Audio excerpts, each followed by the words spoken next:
Très bien. Mesdames, messieurs, chers organisateurs, pardon. Tout d'abord, merci d'être venus écouter le modeste traducteur que je suis, et merci encore donc au Cercle Aristote de s'être intéressé à cette philosophie espagnole des années 30, qui a encore bien des choses à nous dire aujourd'hui et qui n'est pas très très connue. Alors, autour de Galilée n'est bien sûr pas mon ouvrage, hein, c'est pas moi qui l'ai écrit. C'est une série de conférences prononcées par le philosophe espagnol José Ortega y Gasset à Madrid en 1933, soit 3 siècles, 300 ans, donc après le procès Galilée qui a eu lieu en 1633. Alors, c'est une sorte de commémoration, hein, les conférences prononcées par Ortega y Gasset. Qui avait lieu à l'Athénéo de Madrid, si mes souvenirs sont bons, sont une sorte de commémoration du procès Galilée qui a été faite à l'initiative des milieux universitaires espagnols de l'époque. Alors rappelons un petit peu cette affaire Galilée en essayant de le faire sereinement. Alors c'est l'épisode du fameux reniement forcé de Galilée, qui est un personnage, un Italien du XVIIe siècle, un astronome, où l'astronome a dû déclarer face aux dignitaires ecclésiastiques, aux hommes d'église de Rome, que sa science était en gros, je simplifie parce que bon, l'affaire Galilée c'est toujours compliqué, mais enfin le reniement forcé de Galilée, c'est Galilée qui a dû déclarer que sa science était hérétique et impie face donc aux dignitaires ecclésiastiques romains au XVIIe siècle, en 1633, donc qui est la date du procès Galilée. Suite donc à un procès fait en quelque sorte par un procès d'inquisition, dans lequel Galilée courait quand même le risque d'être condamné lourdement, éventuellement à mort. Bon, évidemment, vous verrez que ça ne sera pas le cas, hein, c'est une affaire moins grave qu'on pourrait le penser. Hein. Il ne s'agit pas du tout de raconter des blagues, comme on trouve parfois, que Galilée aurait été en quelque sorte flingué par l'Église. Ça c'est pas le cas. Hein. Mais enfin, en tout cas, il a eu quelques ennuis. Alors, de quoi s'agit-il ?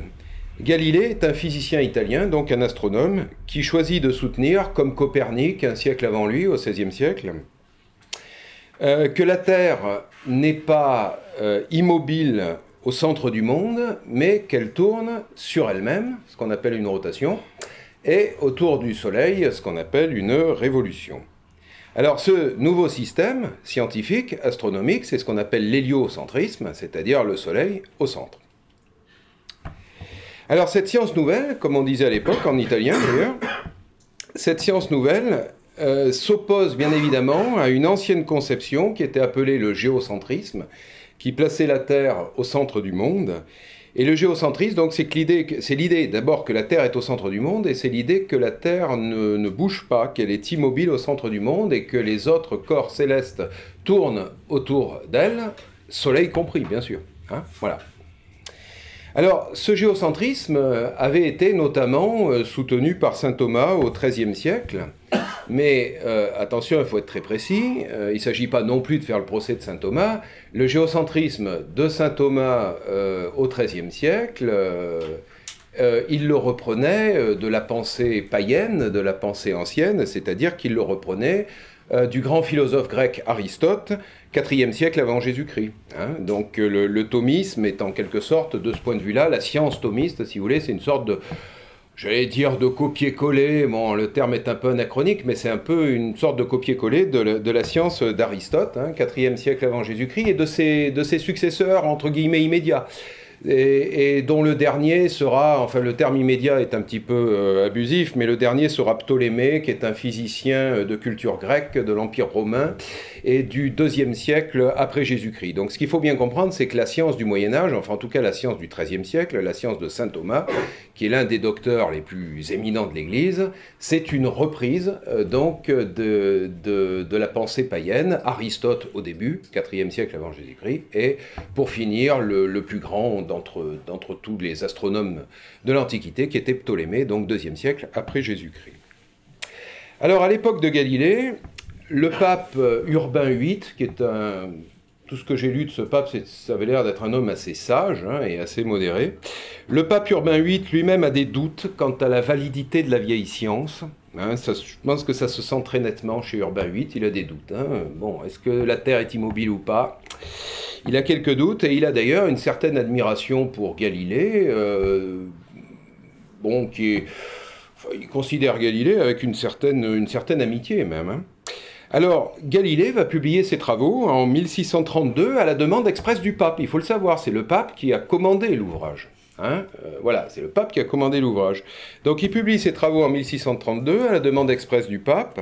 C'est le fameux dialogue sur les deux grands systèmes du monde, écrit d'ailleurs en italien, hein, pour être donc une langue plus populaire que le latin. Donc c'est écrit en langue courante, en italien, dialogue sur les deux grands systèmes du monde, où l'on trouve deux personnages.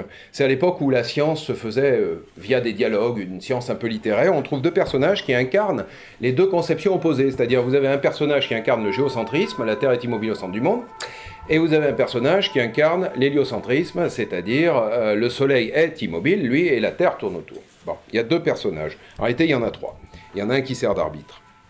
Alors, le souci, c'est que le personnage qui soutient la vieille science, qui s'appelle en italien Simplicio, est un peu ridicule. Sachant que, donc, la vieille science, c'est la science officiellement défendue par l'Église encore à cette époque. Donc, c'est un personnage un peu ridicule. Et il y a aussi, en Italie, des lecteurs malveillants qui trouvent que ce personnage ressemble un peu au pape.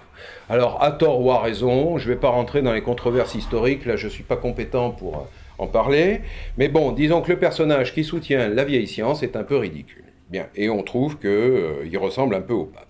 Alors du coup, le pape Urbain VIII, malgré son amitié pour Galilée, pour des raisons, on va dire, plus disciplinaires que doctrinales en réalité, le pape va intenter un procès Galilée qui restera célèbre, hein, tout en le protégeant discrètement. Et c'est ça qu'il faut relever. Le pape va protéger Galilée en lui évitant la torture, qui était quand même assez courante dans les tribunaux de l'époque, qu'ils soient ecclésiastiques ou religieux, ecclésiastiques ou civils, en lui évitant la torture, en lui évitant bien sûr le bûcher. Vous savez peut-être que Galilée n'a jamais été brûlé vif, hein, donc si quelqu'un vous raconte que l'Église brûlait Galilée, là c'est que ça c'est un anticlérical primaire. Hein. Donc, et le pape lui évitera d'ailleurs même de faire la peine officielle. Galilée a été en fait condamné à la prison à vie. Mais il ne fera pas cette peine, hein. Il ne la fera pas. Il sera renvoyé au bout de quelque temps dans sa villa et il terminera ses jours dans sa ville. Alors l'affaire Galilée, vous le voyez, en définitive, c'est une affaire qui n'a pas été trop grave.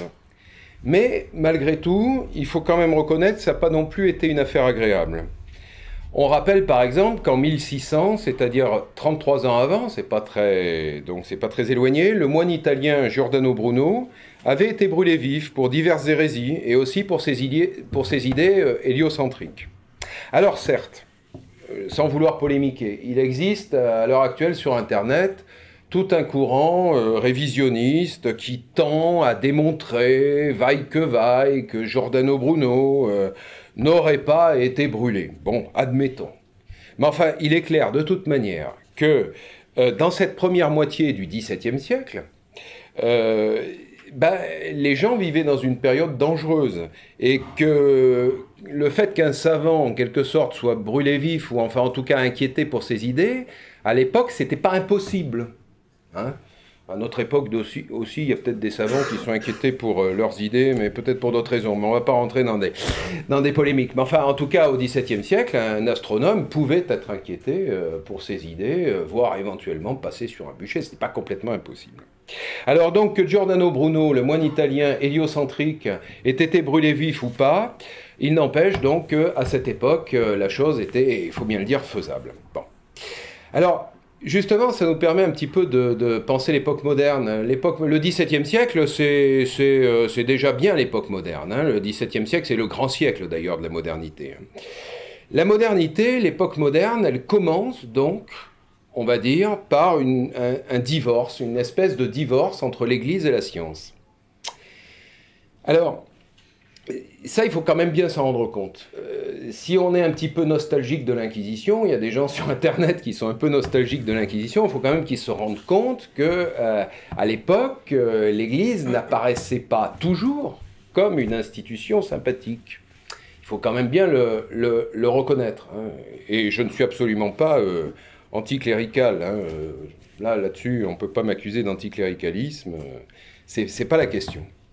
Alors, donc, l'affaire Galilée, bien loin de gagner des gens à la fois catholiques, elle va plutôt inscrire dans l'histoire quand même l'image d'une Église qui est intolérante et obscurantiste. C'est pas faux de le reconnaître. Et évidemment, plus tard, ça fera la joie des anticléricaux, ça.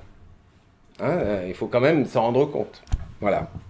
Alors parlons un peu de ce XVIIe siècle qui est si bien décrit par le philosophe espagnol Ortega y Gasset, hein, parce que c'est une description un petit peu de ce XVIIe siècle, mais c'est aussi une description des siècles qui précèdent et de ce qui va suivre aussi. Mais enfin, c'est quand même centré sur le XVIIe siècle.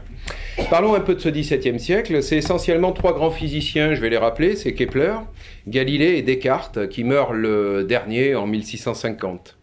Et tous les savants de cette époque savent qu'il y a des risques plus ou moins grands à penser en dehors des cadres officiels. Et cette angoisse n'est pas un mythe, il faut le reconnaître. À peine les guerres de religion sont terminées, parce que vous savez que les guerres de religion, c'est le XVIe siècle, à peine les guerres de religion terminées, il y a la guerre de 30 ans, ça c'est quelque chose dont on ne parle jamais, mais il faut le rappeler, la guerre de 30 ans qui déchire l'Europe de 1618 à 1648 et qui n'arrange rien du tout, parce que ça crée des tensions politiques énormes. Et donc, en tout état de cause, c'est un monde très dangereux, où le savant, l'intellectuel, doit parfois éviter de se faire remarquer. Pour des raisons religieuses, mais aussi pour des raisons politiques. Hein. Il y a les deux. Au XVIIe siècle, dans la première moitié du XVIIe siècle, ça a tendance à s'imbriquer, hein, bien évidemment, le politique et le religieux. Alors, je vais vous donner quelques exemples. En 1600, le protestant Kepler, qui est mort en 1630, avait quitté sa ville de Graz, où les tensions religieuses étaient très fortes. En 1633, Galilée, donc qui meurt en 42. En 1633, Galilée a les ennuis qu'on connaît, que je viens de décrire. Quant à Descartes, on connaît ça. Descartes, il meurt en 1650, c'est celui qui meurt le plus tard. On connaît tous sa devise célèbre en latin, larvatus prodeo, qui signifie je m'avance masqué. Et je m'avance masqué, ça signifie que dans un monde dangereux, on fait profil bas. Voilà. Et toutes ces angoisses qui serrent un petit peu la gorge des savants, n'est-ce pas? Toutes ces angoisses, elles ne s'atténueront que dans la seconde moitié du XVIIe siècle. Alors c'est vrai que la seconde moitié du XVIIe siècle, c'est une autre ambiance. Ça, il faut reconnaître que les années 1650 jusqu'au XVIIIe, il y a la répression, en quelque sorte, ecclésiastique, si on peut dire ça comme ça, se relâche. Mais par contre, la première moitié du XVIIe siècle, l'ambiance est lourde, hein. Il faut quand même le reconnaître. Hein. Ça, c'est fondamental. Le premier XVIIe siècle, c'est pas du tout la même ambiance que le second. Hein. C'est deux mondes différents. Le second est beaucoup plus tranquille, on va dire, beaucoup plus apaisé. Donc, dans la seconde moitié du XVIIe siècle, l'Église aura la sagesse on va dire, d'apaiser les choses, d'abandonner le terrain de l'astronomie, de le laisser finalement aux astronomes sans trop s'en occuper. Et d'ailleurs, Galilée connaîtra une réhabilitation partielle au XVIIIe siècle de la part de l'Église elle-même. Alors, Ortega y Gasset, le philosophe espagnol des années 30, on change d'époque, là on est au XXe siècle, hein, le philosophe espagnol des années 30 connaît très bien la structure mentale de cette époque. D'ailleurs, c'est l'un des philosophes qui parle beaucoup de structure mentale. C'est un philosophe du XXe siècle, mais il a pas mal étudié le XVIIe. Hein. Il connaît très bien la structure mentale de cette époque. Et la position d'Ortega y Gasset a toujours été d'éviter à la fois l'approche anticléricale, bête, qui consiste à dire « Oh, la méchante Église », et en même temps d'éviter aussi une approche finalement aussi bête, qui serait une approche purement cléricale, et qui consisterait en quelque sorte à dire, je ne sais pas, que Galilée est un méchant, que voilà, qu'il est possédé par le diable. Enfin, on trouve des choses comme ça sur Internet maintenant. Hein. Galilée possédé par le diable, Galilée gros nulard, Galilée, enfin bon, puis même des insultes un petit peu plus. Bon. Et je crois que ça, c'est une position qui est pas du tout bonne. Et justement, la lecture de l'ouvrage d'Ortega y Gasset, ça nous sort un peu de cette espèce de polémique stérile entre les ultra-cléricaux, si vous voulez, et les ultra-anticléricaux. Ortega y Gasset fait une analyse rigoureuse mais apaisée des choses. Hein. Il n'attaque pas l'Église, mais il n'attaque pas non plus les savants. Hein. Il ne rentre pas dans cette petite guéguerre. Donc il serait ridicule de jouer les nostalgiques de l'Inquisition, et il serait ridicule aussi de noircir le tableau de l'Inquisition, comme le font certaines personnes à l'heure actuelle, où on vous apprend, je sais pas, que l'Inquisition tuait 3 milliards de gens par jour, ou je ne sais quoi. Bon, ça évidemment, c'est complètement ridicule. Bien. Donc Ortega y Gasset, le philosophe des années 30, est un penseur de l'équilibre. Il dispose d'une vaste érudition, d'ailleurs l'érudition c'est facteur d'équilibre.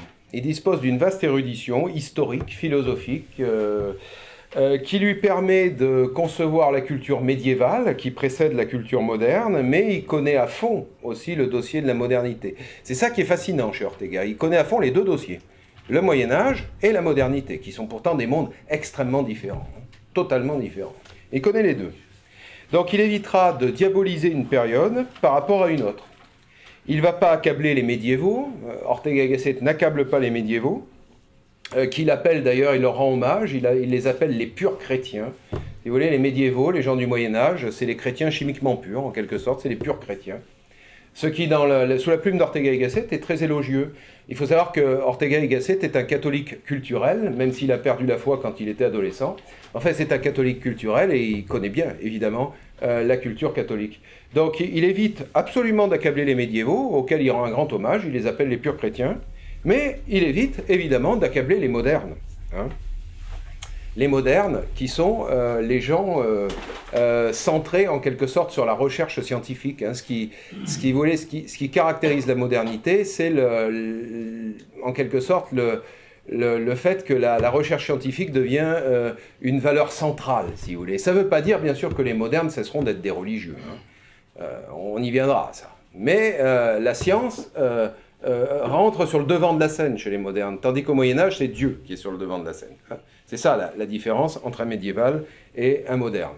Alors, approximativement, je rappelle que le Moyen-Âge, c'est la période qu'on classe en général du 5e au 15e siècle, et la modernité, bah, c'est tout ce qui vient après jusqu'au 20e. Hein, en gros, hein, je dis ça pour bien clarifier les choses, au cas où il y aurait un petit doute là-dessus.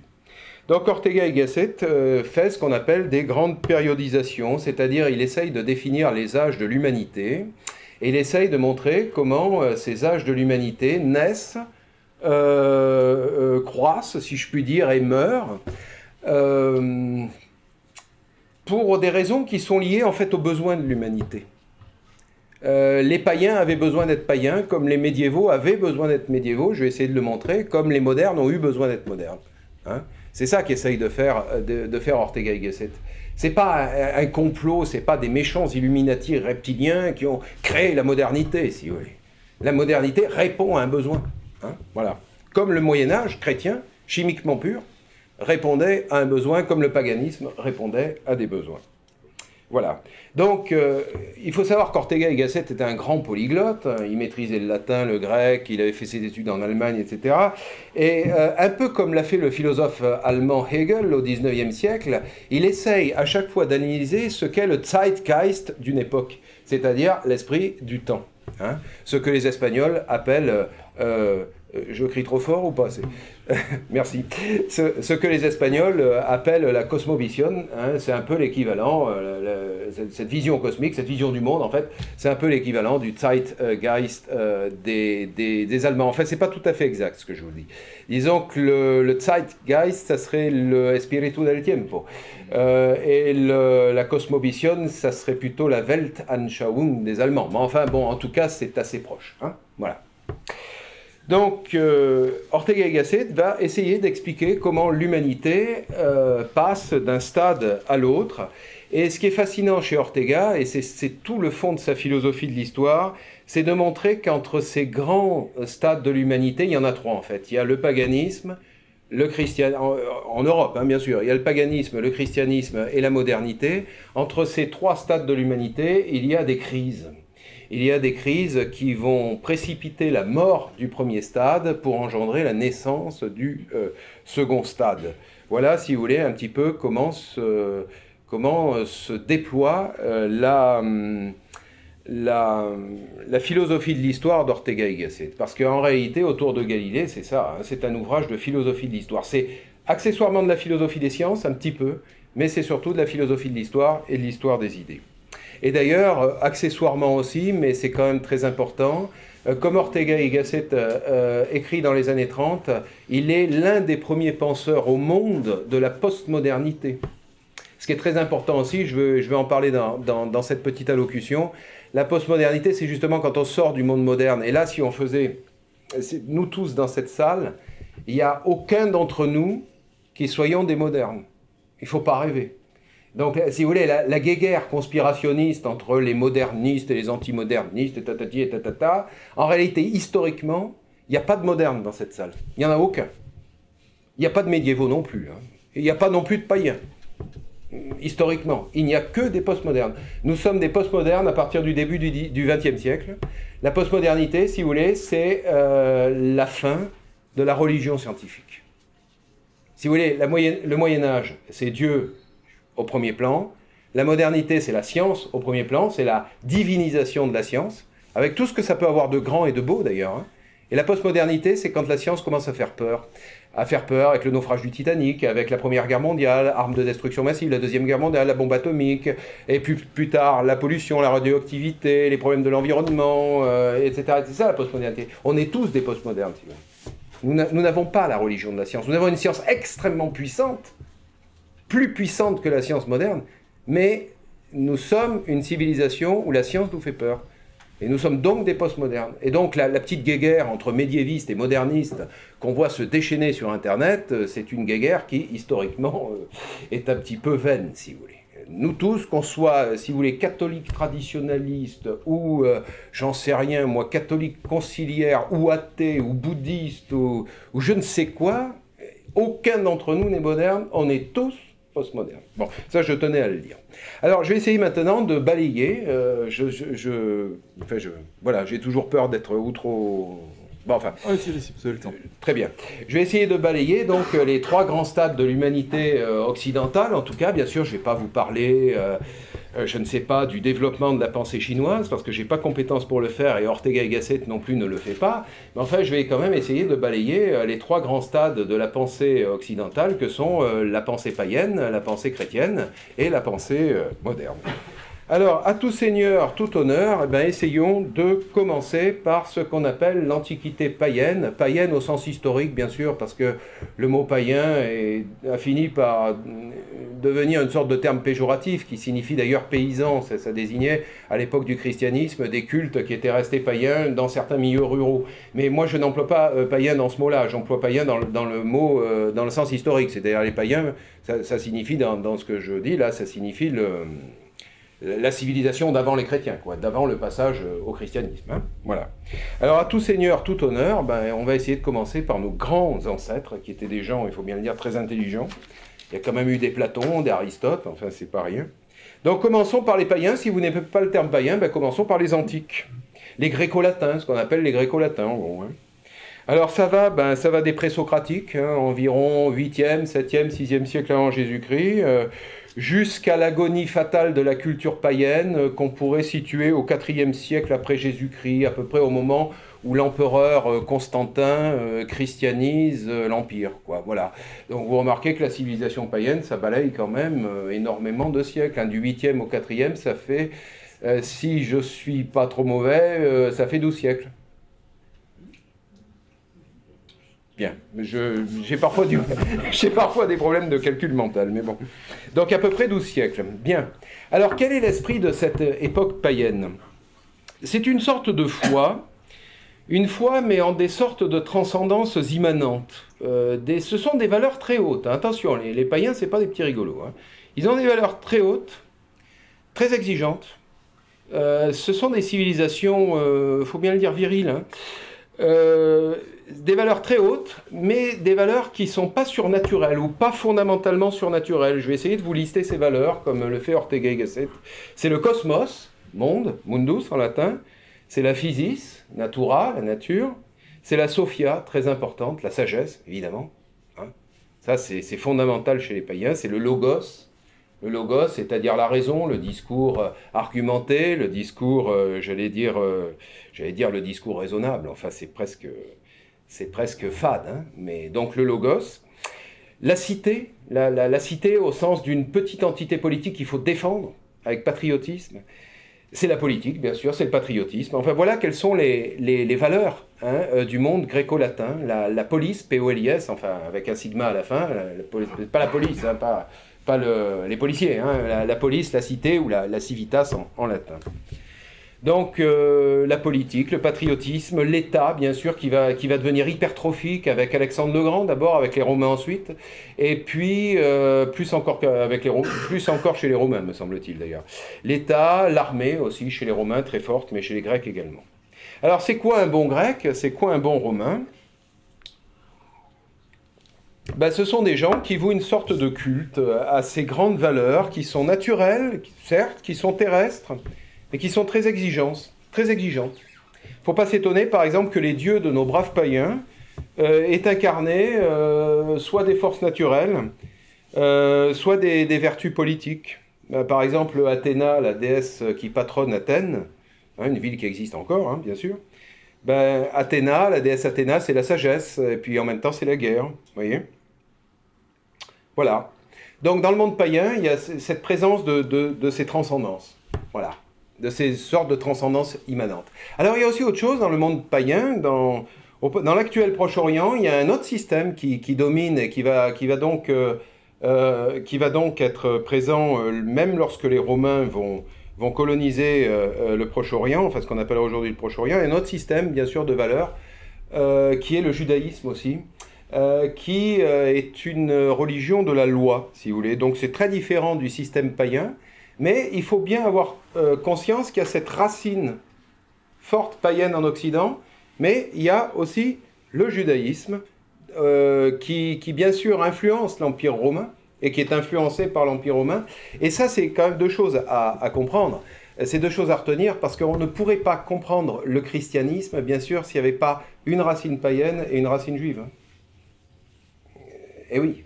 Bah, c'est facile à comprendre, hein, le christianisme, si vous allez à la messe le dimanche, et je le fais, vous savez que certaines lectures à la messe sont des lectures de l'Ancien Testament. Hein, donc il y a bien une racine juive dans le christianisme. Hein, enfin, je veux dire, là j'enfonce des portes ouvertes. Hein. Mais il y a aussi une racine païenne. Hein, c'est ce dont on parlait tout à l'heure. Saint Thomas reprend la science d'Aristote. Vous voyez. Donc voilà. Donc le monde païen est un monde donc dominé par ces transcendances, soit des forces naturelles, soit des forces, j'allais dire, humaines et politiques. Et aussi, il y a donc une petite racine juive dans certaines provinces de l'Empire romain, là où précisément naîtra le christianisme. Alors, comme le dit notre ami Ortega, eh ben, ce monde antique, essentiellement païen, un peu juif aussi, ce monde antique va connaître une crise terrible, bah, comme tous les mondes. Il y a un moment où le Zeitgeist, l'esprit du temps, s'écroule, enfin il diminue, puis il s'écroule et il est remplacé par une autre cosmovision, une autre vision des choses, du monde.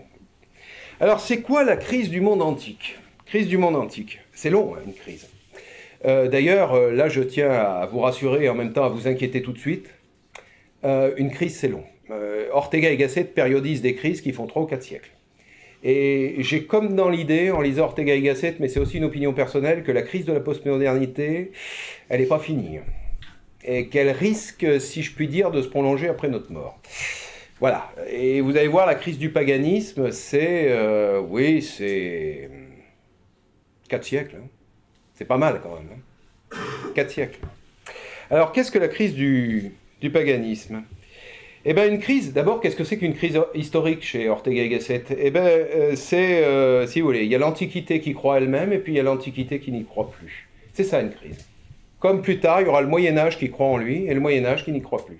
Comme plus tard, il y aura la science qui croit en elle, et la science qui n'y croit plus. On est maintenant dans une civilisation où la science ne croit plus en elle, en quelque sorte. C'est ça, une crise. C'est un Zeitgeist qui ne croit plus en lui-même, un esprit du temps qui ne croit plus en lui-même. Hein? Voilà. Alors, d'où vient la crise du paganisme et du monde gréco-latin? Eh bien, cette crise, semble-t-il, elle est essentiellement au départ culturelle et religieuse, et elle est en fait une crise des cultes polythéistes de cette époque, auxquels les braves Romains, qui ont unifié tout le monde gréco-latin, finissent par ne plus croire. Et ça, c'est très bien décrit par Ortega y Gasset, c'est la grande époque de Cicéron. Et ça n'a donc rien à voir avec une crise politique ou militaire. On est au 1er siècle avant Jésus-Christ, ça commence au 1er siècle avant Jésus-Christ, sous la République romaine, pas l'Empire, l'Empire c'est après, sous la République romaine, sous la magistrature de Cicéron, qui est une espèce de président de la République, c'est-à-dire de consul, à une époque d'ailleurs où le monde romain est en plein essor. Il faut savoir que toutes les conquêtes romaines, c'est pas l'Empire, en gros, c'est la République, si vous voulez. Hein, l'Empire n'est qu'une consolidation, en quelque sorte, de la République. Donc, politiquement, militairement, le monde romain républicain est en plein essor. Eh bien, il n'empêche, ce monde, politiquement, militairement, économiquement, je suppose aussi, en plein essor, va connaître une crise culturelle dont il ne se remettra jamais.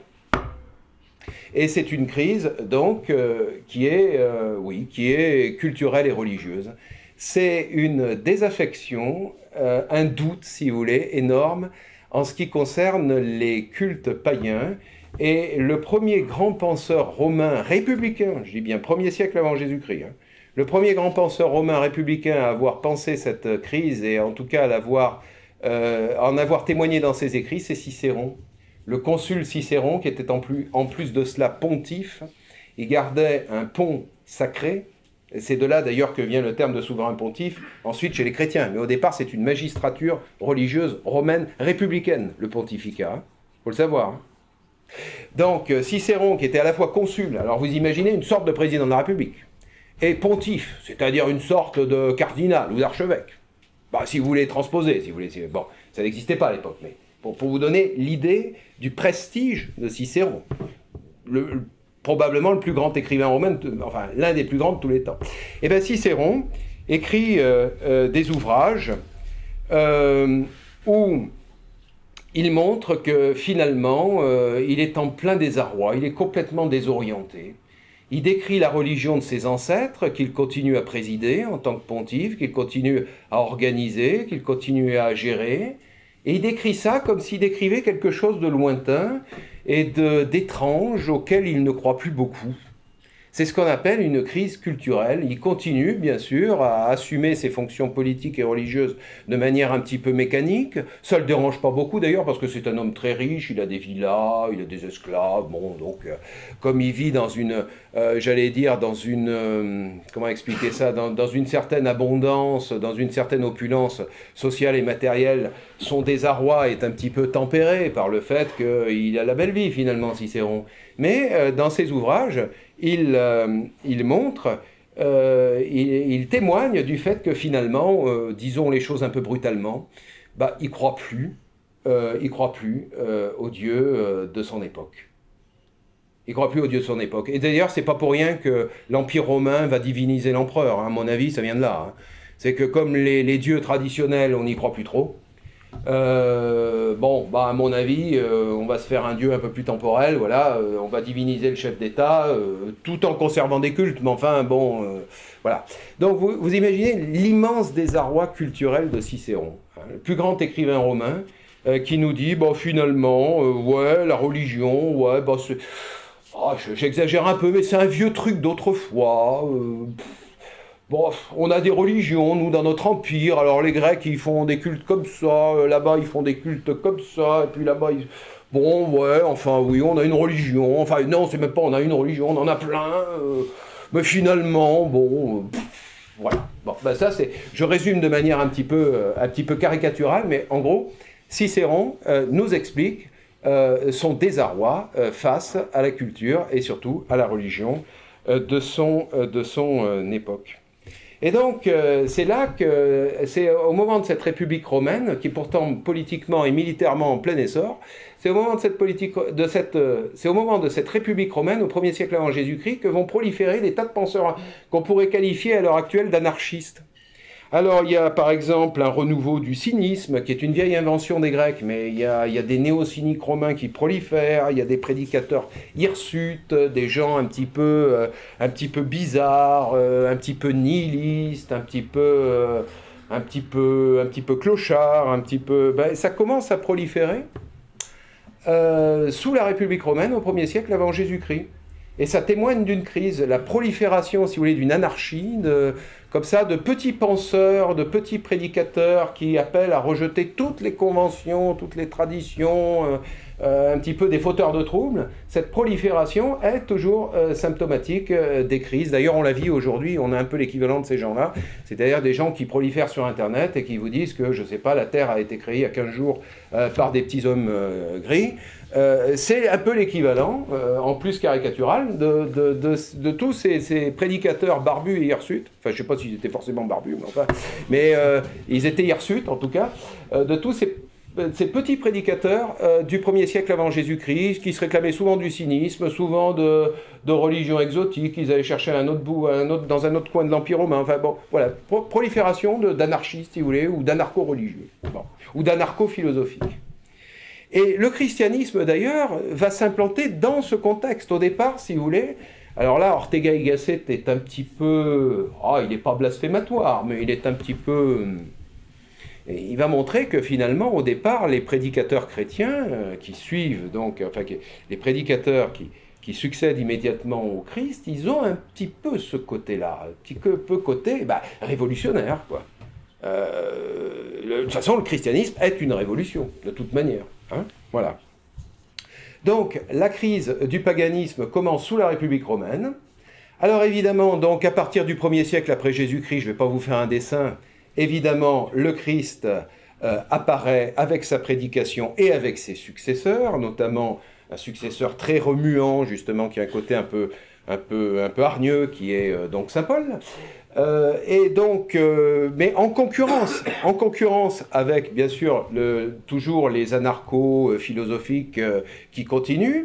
Et au bout d'un moment, le christianisme va finir par, en quelque sorte, remporter la partie. Mais au début, c'est pas le cas. Hein. Au début, il y a le christianisme et il y a plein d'autres prédications. Et puis, au bout d'un moment, le christianisme apparaît comme un facteur, si vous voulez, d'unification fort. Ce qui est tout à fait normal parce que c'est une religion universaliste. Donc on peut tout à fait comprendre cette idée d'unification. Et ça explique la victoire chrétienne et la sortie de crise. Il y a une sortie de crise. C'est la victoire chrétienne avec l'empereur Constantin et ses successeurs, dont Théodose. Hein, c'est une sortie de crise. C'est-à-dire que le paganisme a agonisé pendant 4 siècles et on est sorti de la crise en installant un monde qui est le monde chrétien. Voilà, c'est la sortie de crise. Et donc, ce qu'il faut d'ailleurs comprendre, c'est que le monde, finalement médiéval, ce qu'on appelle le monde chrétien, le monde médiéval, le monde chrétien chimiquement pur, si je puis dire, en réalité, il ne commence pas au Moyen-Âge, il commence un peu avant. Il commence dès l'Antiquité tardive, il commence à partir de Constantin, il commence au IVe siècle, en gros. Souvent, on dit le Moyen-Âge, c'est la fin du Ve siècle. Non, pour Ortega y Gasset, il ne périodise pas exactement comme le font les livres d'histoire. Il y a toujours un petit décalage chez Ortega y Gasset. Le vrai, il parle de monde médiéval, mais il en parle par, si vous voulez, pour parler comme par les livres d'histoire. Mais en réalité, lui, il parle d'un monde chrétien. Le monde chrétien, c'est la fin de l'Antiquité et tout le Moyen-Âge, moins les derniers siècles. Vous voyez, la périodisation culturelle ou culturalo-religieuse ne correspond pas exactement à la périodisation historique. La périodisation historique, c'est Moyen-Âge, 5e, 15e siècle. Vous voyez, pour moi, c'est facile à calculer, 15 moins 5, 10 siècles. Bon. Mais en réalité, la périodisation culturelle est différente. Le vrai monde chrétien, il commence dès l'Antiquité. Et d'ailleurs, l'écroulement de l'Empire romain ne change rien. Vous voyez, le point de vue extrêmement, comment dirais-je, original d'Ortega y Gasset. Le philosophe espagnol nous montre que la chute de l'Empire romain, ça ne change rien culturellement. Le monde est déjà chrétien et il le restera. Chute de l'Empire romain ou pas. Vous comprenez? La périodisation culturelle est une autre chronologie que la périodisation historique qui est en fait essentiellement fondée sur des événements politiques et militaires. La périodisation politique et militaire est différente de la périodisation culturelle. Voilà, donc pour le passage du paganisme au christianisme. Maestro, je vais vous demander si j'ai encore du temps, parce que je cause, mais est-ce qu'il faut que je... On a encore, oui, une petite demi-heure. Bon, je pense que ça va aller. Ça va aller. Alors, on va un petit peu parler de la civilisation chrétienne. Ortega y Gasset est espagnol, et les Espagnols, en général, connaissent assez bien le Moyen-Âge et toute l'histoire de l'Église. Il faut savoir que l'Espagne est un pays farouchement et peut-être fanatiquement catholique, ce qui ne me dérange pas du tout, hein, personnellement. Et donc on va essayer de parler un petit peu de la civilisation chrétienne. Alors la civilisation chrétienne, elle va du 4e au 13e siècle. Vous voyez, c'est ce que je vous disais à l'instant. Ça ne correspond pas exactement au Moyen-Âge. C'est la fin de l'Antiquité et tout le Moyen-Âge, moins 2 siècles. Alors qu'est-ce que la civilisation chrétienne? Eh bien, c'est Dieu au premier rang, quoi, tout simplement. C'est Dieu au premier rang. Alors, le monde chrétien, comment vous expliquer ça? Si vous voulez, dans le monde païen, il y avait 2 grandes valeurs, si je devais résumer, c'était la sagesse d'un côté, et puis l'État de l'autre, surtout chez les Romains, mais aussi chez les Grecs. Durant le millénaire chrétien, c'est une toute autre transcendance qui va se retrouver sur le devant de la scène, et cette autre transcendance, c'est bien sûr le Dieu unique, en 3 personnes, Père, Fils et Esprit. C'est-à-dire que l'idéal, c'est déplacer de la terre vers l'au-delà. C'est ça qui définit le chrétien, en tout cas le chrétien chimiquement pur. Le chrétien d'après, ça sera peut-être un peu différent. Mais le chrétien, si j'ose dire chimiquement pur, c'est Dieu au premier rang. Et l'idéal, la transcendance, si vous voulez, c'est déplacer de la terre vers le ciel. La civilisation chrétienne est une civilisation qui voue un culte, non pas fondamentalement à la patrie ou à l'État, bien que le problème se pose, hein, chez les chrétiens, bien sûr, hein, ils vont se le poser, mais fondamentalement, l'essentiel est le monde, comment vous expliquez ça? Le monde après la mort, quoi, en fait. Hein. C'est ça, le chrétien chimiquement pur. L'essentiel, le fond du problème, c'est ce qui se passe après, c'est pas ce qui se passe pendant. Tandis que chez le païen, chez le brave grec ou le brave romain, le fond du problème, c'est ce qui se passe ici, sur Terre. Chez le chrétien, c'est ce qui se passe après. Donc, on change complètement de Zeitgeist, on change complètement d'esprit du temps, mais, et c'est là que Ortega y Gasset est génial une fois de plus, un changement même extrêmement radical, et d'ailleurs tous les changements de civilisation le sont, quand on passe du paganisme au christianisme, c'est totalement radical et totalement révolutionnaire, mais même un changement très radical n'abolit jamais le stade qui précède. Il faut le savoir. C'est-à-dire que les chrétiens vont être des chrétiens chimiquement purs, de vrais chrétiens, de fervents chrétiens, de vrais chrétiens, des chrétiens vertueux qui ont la foi, mais en fait, ils ne vont pas abandonner le paganisme, ils vont l'englober, ils vont d'ailleurs faire la même chose aussi avec le judaïsme, entre autres. Mais le paganisme, ils vont l'englober, en quelque sorte le digérer dans leur culture, dans leur théologie, dans leur philosophie. Et Ortega y Gasset montre que de la fin de l'Antiquité à la fin du Moyen-Âge, on assiste à un processus de repaganisation du christianisme dont saint Thomas est l'archétype. Saint Thomas est un chrétien du Moyen-Âge tardif, du Moyen-Âge à son apogée. L'apogée du Moyen-Âge, c'est la fin, si vous voulez, c'est le XIIIe siècle. C'est un penseur, saint Thomas, qui a fait une synthèse absolument admirable et en même temps presque, enfin c'est presque impossible à faire, il a presque réussi l'impossible, à faire une synthèse entre le paganisme et le christianisme, c'est-à-dire entre Aristote, qui n'avait rien de chrétien évidemment, et le christianisme. Et si vous voulez, pour vous expliquer ça, pour vous expliquer comment fonctionnent les civilisations, Ortega y Gasset développe une métaphore qui est la métaphore de la strate.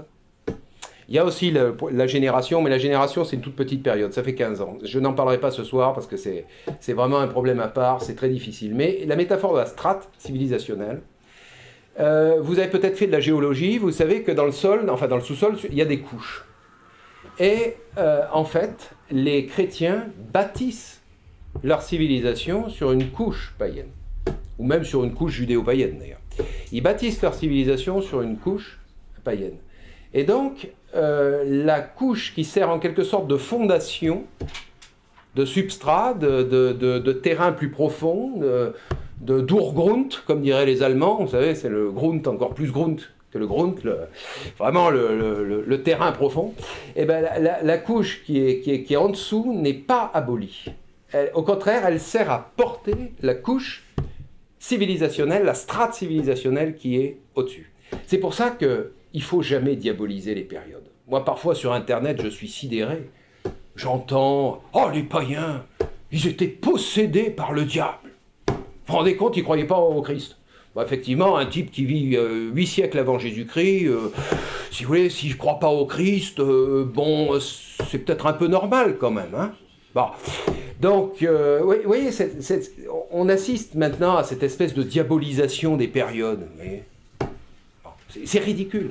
En réalité, non, la civilisation chrétienne va se construire sur une strate païenne, comme vous construiriez, je ne sais pas, une maison d'aujourd'hui, votre pavillon, par exemple, vous allez peut-être le construire sur les fondations d'un vieux bâtiment des siècles passés. Ben, c'est un peu la même chose. Et si vous enleviez d'ailleurs ces fondations du vieux bâtiment, ben, peut-être que votre maison, elle tomberait. Vous voyez. Et donc c'est comme ça qu'il faut comprendre la philosophie de saint Thomas. Saint Thomas est un penseur finalement c'est un rationaliste, on peut le dire d'une certaine façon. Il y a un certain rationalisme chez saint Thomas qui n'enlève rien du tout à sa foi. Mais saint Thomas est un passionné de sciences païennes, il est passionné par donc la cosmographie, puisqu'il soutenait le géocentrisme. Alors, c'est au prix d'une erreur, mais enfin, il est passionné par la cosmographie d'Aristote et de Ptolémée, d'Aristote et de ses successeurs. Il est passionné par la logique d'Aristote, dont il a d'ailleurs, je crois, tous les livres, parce qu'à cette époque, à l'époque de saint Thomas, on a tous les livres d'Aristote. Là, il y en a toute une partie qui a été traduite par des latins, et puis une petite partie qui a été traduite par des philosophes arabo-musulmans. Donc, à l'époque de saint Thomas, il y a 2 sources pour avoir donc la logique, n'est-ce pas? Donc, saint Thomas... connaît très bien la philosophie païenne. J'ai lu du saint Thomas, il cite même les présocratiques. Voyez. Donc saint Thomas, il diabolise pas, lui. Hein. Il utilise Aristote et il en parle avec un immense respect. Voilà. Et donc le Moyen-Âge, pour des raisons que je vais essayer d'expliquer maintenant, on aurait pu effectivement rester à saint Thomas dans cette espèce de beauté synthétique du christianisme de saint Thomas, synthétique parce que c'est vraiment la synthèse entre le paganisme et le christianisme. On aurait pu rester à cette espèce d'âge d'or, si je puis dire, du Moyen-Âge, mais malheureusement, il va se produire une deuxième crise extrêmement importante, qu'on appelle imparfaitement la crise de la Renaissance, mais en fait elle se produit avant la Renaissance. Elle se produit en gros à partir du XIVe siècle. Elle est d'ailleurs interne à l'Église. Je dis ça pour les warriors d'Internet qui pensent que ce sont en quelque sorte des reptiliens qui ont comploté contre l'Église. En réalité, la crise est interne à l'Église. C'est-à-dire la crise va se produire, si vous voulez, à partir du moment où la philosophie et la théologie franciscaine, éminemment respectable, va réagir contre la philosophie et la théologie dominicaine. Voilà, et c'est ça que je vais essayer de vous expliquer. Et c'est pas un complot, c'est pas les franciscains qui ont dit on va se payer les dominicains. C'est pas ça. Si les franciscains réagissent contre les dominicains, c'est parce qu'ils s'aperçoivent que la science dominicaine commence en quelque sorte à être insuffisante. Et vous voyez, c'est un problème au départ qui est dans le monde chrétien. C'est l'Église qui réagit contre elle-même. C'est une tendance de l'Église contre elle-même. C'est pas des Illuminati reptiliens commandés du haut d'un vaisseau spatial par les 13 lignées sataniques qui ont comploté contre l'Église. Voilà. Il faut quand même dire les choses. Bon. Alors je vais essayer de vous expliquer ça, la crise donc du Moyen-Âge, c'est-à-dire la crise du christianisme. Et je dis bien, la crise du christianisme ne sera pas une abolition du christianisme. De même que la crise du paganisme n'a pas été une abolition du paganisme. Hein, il n'y a pas de complot, il n'y a pas de diabolisation. Ce n'est pas le point de vue d'Ortega y Gasset. Alors la deuxième grande crise occidentale, donc la crise du christianisme, ça ne va pas vous rassurer, elle a duré 3 siècles. Essentiellement 14e, 15e, 16e, on l'appelle imparfaitement la crise de la Renaissance. Alors, il y a peut-être à l'origine de cette crise quelques facteurs géopolitiques, économiques, mais ce n'est pas le principal. Je répète qu'Ortega ne s'occupe pas beaucoup d'économie ni même de géopolitique, mais je rappelle quand même qu'effectivement il y a une crise économique systémique à la fin du Moyen-Âge. Les gens ont moins mangé, il y a une crise de production qu'on appelle la Grande Dépression médiévale, il y a des affrontements très nets entre Anglais et Français qu'on appelle la guerre de 100 ans. Bon, ça a peut-être effectivement contribué à créer des doutes au niveau culturel, mais ce n'est pas le facteur qu'Ortega y Gasset retient en premier lieu, c'est pas ça qui l'intéresse le plus. Il y a surtout pour Ortega y Gasset une grande crise culturelle, on pourrait dire une crise philosophique. On aura l'occasion d'en reparler d'ailleurs dans les questions, je vais essayer de la résumer, mais c'est tellement difficile à résumer mais je vais essayer d'être rapide. Et au besoin, dans les questions, on approfondira. À l'intérieur de l'Église, si vous voulez, de nombreux théologiens catholiques et des théologiens éminents, ils sont franciscains et ils sont anglais. Bon, bah, on peut être franciscain et être anglais, c'est pas interdit.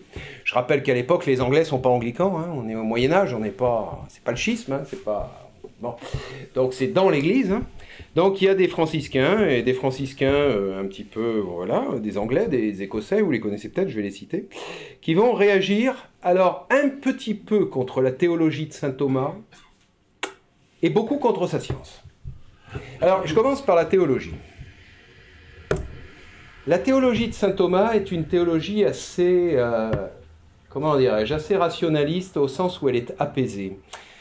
Pour saint Thomas, s'il y a des thomistes dans la salle, ils expliqueraient ça mieux que moi. Mais je vais essayer quand même de résumer. Pour saint Thomas, Dieu est avant tout une intelligence et la raison, même naturelle, est capable quand même de dire beaucoup de choses de Dieu. Elle ne peut pas tout expliquer, bien sûr, la raison naturelle. Non.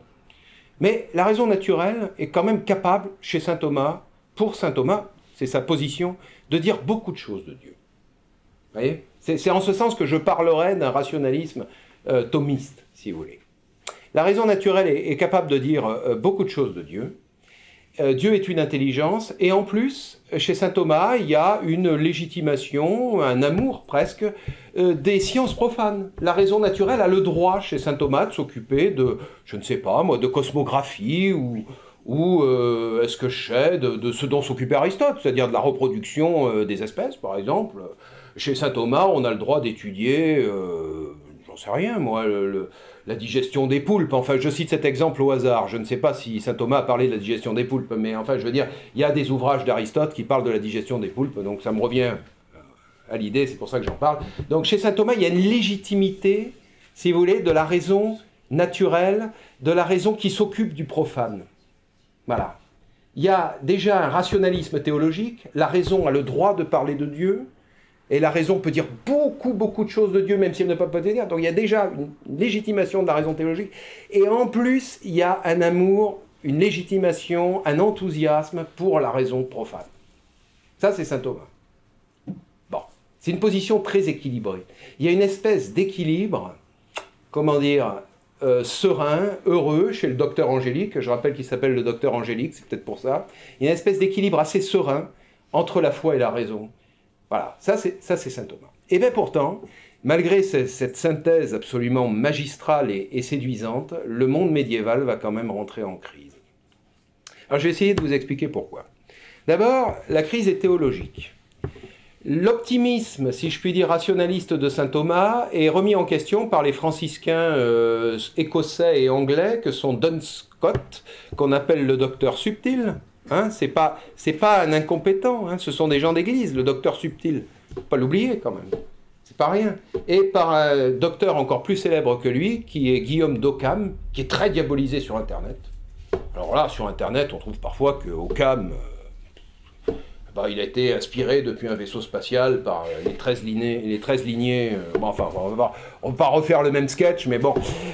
Donc, il y a des théologiens franciscains, Duns Scott, qui commence, je crois, à publier à la fin du XIIIe siècle ou au début du XIVe, je ne me souviens plus, puis ensuite son successeur, si je puis dire, son successeur au sens intellectuel, hein, qui est Guillaume d'Occam. Tous les deux franciscains, tous les deux, donc l'un écossais, l'autre anglais. Tous les deux théologiens, tous les deux reconnus par l'Église. Je rappelle que Guillaume d'Occam, qui est tant diabolisé à l'heure actuelle, a été surnommé par l'Église le docteur invincible. C'est pas rien. C'est pas un petit rigolo quand même. Pas un petit rigolo, Guillaume d'Occam. Alors, c'est une crise qu'on résume en parlant, si vous voulez, sous des noms assez connus qui sont la querelle des universaux ou le problème du nominalisme. Alors, voilà. Alors, mais j'ai un peu anticipé, il faut que je termine sur le théologique avant de passer aux sciences naturelles. Donc, théologiquement, Duns Scott et Guillaume d'Occam reprochent finalement à Thomas d'Aquin son rationalisme. Duns Scott et Guillaume d'Occam pensent que Dieu est moins connaissable en quelque sorte que saint Thomas l'écrit, et ils voient dans Dieu une pure volonté. C'est-à-dire qu'il y a un retour à une espèce d'irrationalisme. Et donc, Dieu étant une pure volonté, fondamentalement, il n'est pas tellement intelligible. Il est très mystérieux, il est très inconnaissable, si vous voulez. Tandis que chez Thomas, Dieu est beaucoup connaissable. Chez Duns Scott et Occam, Dieu est très peu connaissable. Donc il y a déjà une querelle théologique. On passe d'un Dieu intelligence connaissable à un Dieu pure volonté inconnaissable. Enfin, peu connaissable. Et ça va donner des trucs absolument que Ortega y Gasset cite. Par exemple, Guillaume d'Occam disait, et ça a dû faire scandale, hein, y compris auprès de ses confrères ecclésiastiques, mais il n'a pas hésité à écrire au XIVe siècle qu'il n'est pas contradictoire d'envisager que Dieu, un jour, ait envie d'assumer la nature d'un âne. J'ai même la citation en latin. Hein, un Dieu qui assumerait la nature d'un âne, c'est-à-dire un Dieu pourrait nous apparaître sous la forme d'un âne. Et son prédécesseur, Duns Scott, disait Dieu, après tout, comme il est pure volonté, il aurait pu même choisir de ne pas exister. Voilà. Vous voyez, donc on n'est pas du tout chez saint Thomas. Là, on a affaire à un Dieu qui a un côté un peu irrationnel, presque un peu fou, vous voyez, qui est pur mystère, qui est pure volonté, peu intelligible, peu compréhensible. Vous voyez, c'est une autre théologie. Mais attention, hein, pas de diabolisation. Hein. Je veux dire, Duns Scott et Occam sont des docteurs de l'Église, comme l'était Thomas. Hein. Attention, hein. C'est pas des petits rigolos. Hein. Bon. Donc, il y a cette querelle théologique. On passe d'un Dieu intelligible à un Dieu très mystérieux et très étrange. Un Dieu plus étrange. Voilà. Et puis il y a surtout la querelle scientifique. Le brave saint Thomas a eu finalement un grand problème sans le savoir. C'est qu'il a ouvert les portes à la science, y compris aux sciences naturelles. D'ailleurs, Aristote est un naturaliste, hein, le philosophe grec Aristote, c'est quelqu'un qui s'occupe des animaux, des plantes, hein, c'est un naturaliste. Saint Thomas a ouvert la porte aux sciences naturelles, mais il l'a fait avec des moyens qui étaient insuffisants. Et Duns Scott et Guillaume d'Occam pressentent que les moyens sont insuffisants. Alors pourquoi les moyens sont insuffisants? Alors je vais essayer de vous l'expliquer, mais ça c'est très difficile. La science de saint Thomas, c'est-à-dire d'Aristote, parce que saint Thomas en est le successeur, c'est une science qui est essentiellement fondée sur la logique et sur une vision classificatoire des choses. Alors, une vision classificatoire des choses, vous connaissez tous le syllogisme, tout homme est mortel, or Socrate est homme, donc Socrate est mortel, c'est pas une invention d'Aristote, mais enfin c'est inspiré, si vous voulez, des traités de logique d'Aristote. Bon. C'est des ensembles et des sous-ensembles. Vous avez l'ensemble des animaux, l'ensemble des mortels ici, pardon, et dans l'ensemble des mortels, il y a un sous-ensemble qui est les hommes. Alors vous trouvez la même chose vous trouvez aussi chez Aristote, par exemple le zoon politikon en grec, vous avez l'ensemble des animaux, zoon, l'animal, et vous avez un sous-ensemble qui est le zoon politikon, c'est-à-dire l'animal politique. Donc ensemble, sous-ensemble. Alors vous allez me dire, ouais, c'est très bien ça. Ouais, c'est bien jusqu'à un certain point. Premier problème, la logique classificatoire d'Aristote et donc de saint Thomas, elle fait des ensembles et des sous-ensembles très grossiers. C'est-à-dire qu'en général, ça va pas, c'est pas du tout les classifications de la biologie actuelle où on va vous expliquer des espèces d'animaux, des sous-espèces, des sous-sous-espèces, etc. C'est beaucoup plus grossier que ça. C'est des ensembles et des sous-ensembles, mais alors vraiment, bon voilà, il y a un ensemble et un sous-ensemble en gros. Hein, bon, voilà. Donc la classification est grossière. C'est normal, hein, Aristote pensait la nature avec des moyens qui étaient de son époque, et il avait, ça sera un petit peu perfectionné par l'auteur romain Pline l'Ancien d'ailleurs, en 70 après Jésus-Christ, mais enfin bon, donc Aristote essayait de faire des classifications. Le zoon politikon, c'est une classification, mais elle est très grossière. Bon, on dit, voilà, il y a l'ensemble des animaux, et puis dans l'ensemble, il y a le sous-ensemble des hommes, enfin ça va pas très loin. Bon. Donc déjà, cette logique classificatoire est un peu insuffisante. Et puis deuxième chose, la logique classificatoire, si elle est très utile dans les sciences naturelles, c'est-à-dire pour faire de la géologie, pour faire de la zoologie, pour faire de la botanique, pour faire de l'entomologie, c'est-à-dire en gros pour classer les insectes, les animaux, les plantes, cette science classificatoire est très très utile, mais encore faut-il perfectionner bien sûr celle de Thomas et d'Aristote. Elle est très utile, mais alors par contre, elle ne convient pas du tout pour des départements entiers de la physique. Tout ce qui se mesure, la vitesse, le mouvement, tout ça. D'ailleurs, Ortega y Gasset le dit très bien, la crise du monde médiéval, c'est quelque part, c'est une crise de réflexion sur la notion de mouvement, en fait. Tout ce qui est, justement, comment vous expliquer ça je sais pas, je vais vous poser un problème de physique. Comment mesurer la taille d'un immeuble avec un baromètre? Vous mesurez le niveau du baromètre en bas de l'immeuble, et puis vous mesurez le niveau du baromètre en haut, il a bien sûr baissé, et puis vous faites une déduction. Voilà. Ça, la logique d'Aristote ne convient pas du tout pour ça.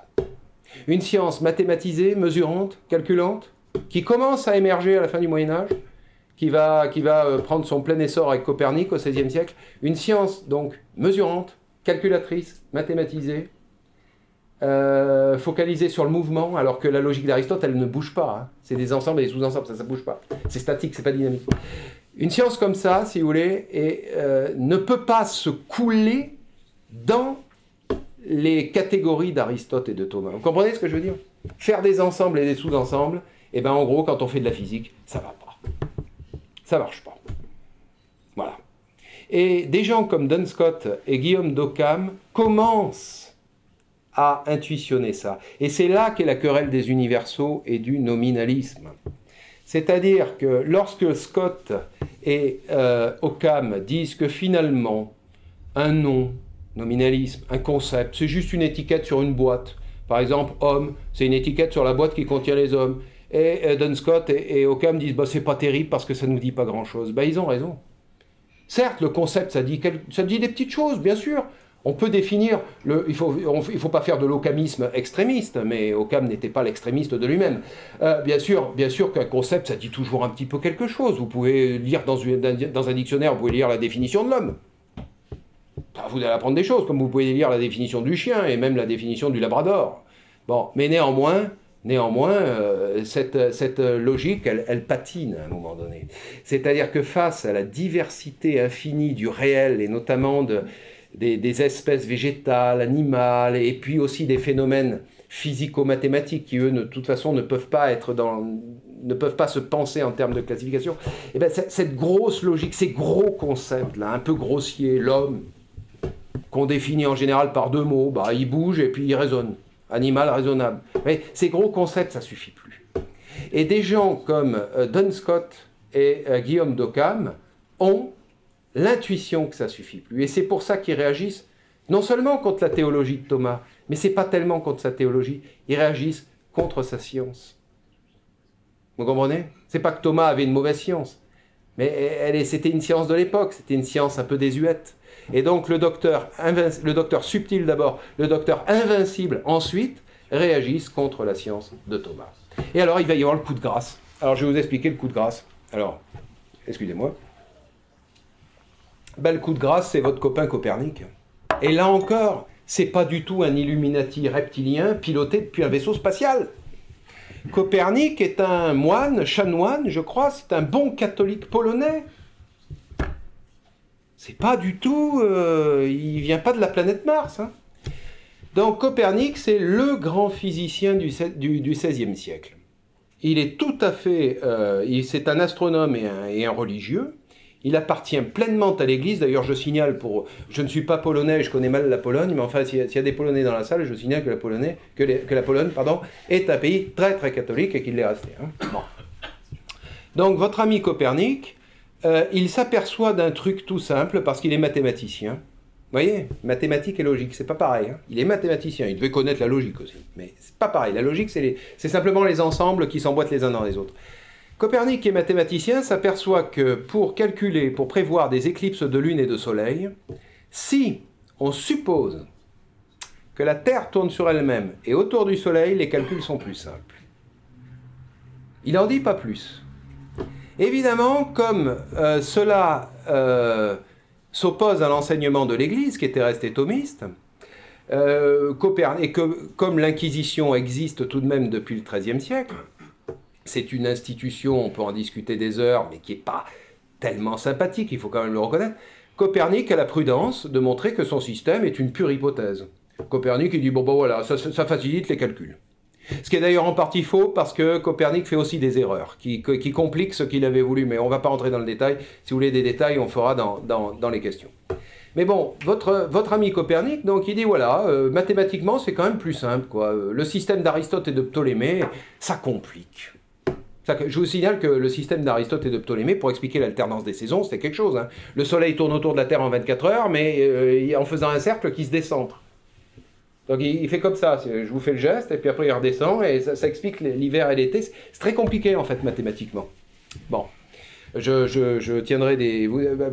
j'ai pas des dessins à ma disposition, mais si vous voulez vraiment comprendre le truc de manière détaillée, il y a des bonnes animations sur Internet. Vous tapez Google mathématisation du mouvement apparent du Soleil, c'est pas mal fait. Bon, bref. Donc, votre ami Copernic va porter le coup de grâce. Il va porter le coup de grâce. Mais c'est un coup de grâce feutré, c'est-à-dire que comme le dit Ortega y Gasset, l'intérêt de la découverte de Copernic, l'intérêt culturel, est nul dans un premier temps. C'est-à-dire que, je vais caricaturer, Copernic, tout le monde s'en fout. Dans un premier temps. Mais le problème, c'est que les travaux de Copernic vont quand même être lus par les premiers grands modernes. Si vous voulez, Copernic, c'est l'enfance de la modernité. Et puis après, il va y avoir les premiers grands modernes, les adolescents, les jeunes hommes, si je puis dire, au sens culturel. C'est le XVIIe siècle, c'est la première moitié du XVIIe siècle, c'est l'adolescence de la modernité, c'est l'époque des grands rebelles. Et les grands rebelles, c'est Kepler, Galilée, Descartes. Et donc Kepler, Galilée, Descartes, ils ont lu Copernic, ils se disent, ouais, il y a quelque chose qui ne va pas. Bon, en plus Kepler, l'allemand protestant, il ne faut pas diaboliser les protestants, hein, Kepler est le plus génial des trois. C'est le seul à avoir compris que Copernic avait fait une erreur en postulant que les orbites des planètes étaient des cercles, alors que les planètes en réalité ne tournent pas tout à fait rond. Et c'est ce qui foirait, si je peux dire vulgairement, les calculs de Copernic. Voilà, donc Kepler, c'est vraiment le plus génial de l'époque. Hein. Mais bon, Galilée et Descartes font aussi des découvertes intéressantes. Je vais surtout parler de Galilée, mais je termine mon... Donc, il y a le coup de grâce de Copernic, et ensuite, après le coup de grâce, mais qui passe inaperçu dans un premier temps, il va y avoir la polémique. C'est-à-dire que là, au XVIIe siècle, ça va être la fin de la civilisation chrétienne chimiquement pure. Et c'est ça qui fait parfois très peur à certains milieux catholiques, non pas traditionnalistes, mais ultra-traditionnalistes. C'est-à-dire cette idée que, à partir de Kepler, Descartes et Galilée, en gros, le diable a pris possession de l'Occident. Bon, en réalité, c'est beaucoup plus complexe que ça. Donc, dans cette adolescence de la modernité, c'est-à-dire la fin de la crise, c'est la sortie de crise. Hein. Kepler, Descartes et Galilée sont les derniers penseurs qui ont peur. Hein. Après, les autres penseurs n'ont plus peur. Après, dans la seconde moitié du XVIIe siècle, si vous voulez, faire de l'astronomie, c'est plus un tabou. Hein. Je vais vous expliquer pourquoi, d'ailleurs. Dans la seconde moitié du XVIIe siècle, vous avez Isaac Newton, qui va synthétiser tous les travaux de Kepler, Copernic, Descartes et Galilée, et donc sa synthèse est tellement admirable que plus personne n'osera dire quoi que ce soit contre. Et puis vous avez le roi Louis XIV qui s'autoproclame le roi Soleil. Alors, roi Soleil, ça veut dire tout tourne autour de moi. Donc si le roi de France et un grand mathématicien anglais se mettent de la partie, le bon vieux géocentrisme où on expliquait que la Terre est immobilisée au centre du monde, ben là il a pris le dernier plomb dans l'aile et il est mort, quoi. C'est-à-dire le pigeon est tombé, quoi. Voilà. Voilà. Alors c'est ainsi que va naître la civilisation moderne, qui est la civilisation où la science passe au premier plan. Il y a un processus immense de laïcisation de la pensée. Comparez par exemple, je ne sais pas moi, le Xe siècle au Moyen-Âge avec le XVIIe. Les grands penseurs sont de plus en plus laïques. Kepler, Descartes, Galilée, il y a bien sûr toujours des théologiens, des hommes d'église. L'Église est toujours puissante au XVIIe siècle, et je ne le regrette aucunement, et Ortega y Gasset ne le regrette aucunement.